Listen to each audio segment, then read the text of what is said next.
যশোর শহরের মধ্যে এত সুন্দর অ্যাস্থেটিক জিনিসপত্র পাওয়া যায় আগে আমি জানতাম না। তো যারা যারা এই অ্যাস্থেটিক শপটির লোকেশন জানতে চান অবশ্যই ভিডিওটি শেষ পর্যন্ত কন্টিনিউ করবেন। তো এই শপটিতে আপনারা জীবন্ত গাছ থেকে শুরু করে আর্টিফিশিয়াল গাছ এভরিথিং পেয়ে যাবেন একই সাথে।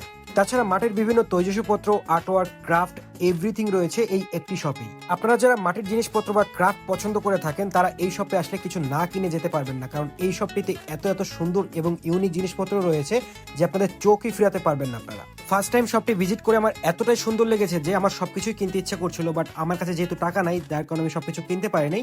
বাট আমি অবশ্যই কিছু একটা কিনবো এবং আপনারা যখন এই শপটি ভিজিট করবেন আমার মনে হয় আপনাদেরও কিছু না কিছু কিনতে ইচ্ছা করবে। তো আপনারা সবাই হয়তো জানেন যে আমার গাছপালা কতটা পছন্দ, যার কারণে কিন্তু আমার এই যে গাছটা রয়েছে দেখতে পাচ্ছেন, এই গাছটা কিন্তু একটা চায়না বটের বনসাই এবং এই গাছটা কিন্তু আমার খুবই ভালো লাগছে। এটা দুটি পটে আছে এবং এখান থেকে একটি পট আমি কিনবো। তো আপনারা যদি আসেন এখানে অবশ্যই কিছু না কিছু কেনার ট্রাই করবেন, কারণ দেখতেই পাচ্ছেন যে কত সুন্দর আর্টওয়ার্ক এখানে রয়েছে। তো এই অ্যাস্থেটিক শপটির লোকেশন হলো মুজিব সড়ক ইজি বিল্ডিং এর ঠিক পাশেই এবং এই শপটির নাম হচ্ছে সৃষ্টি হস্তশিল্প। তো আর দেরি কেন, আজই ভিজিট করুন শপটি এবং কিনে ফেলুন আপনাদের পছন্দের আর্টওয়ার্ক।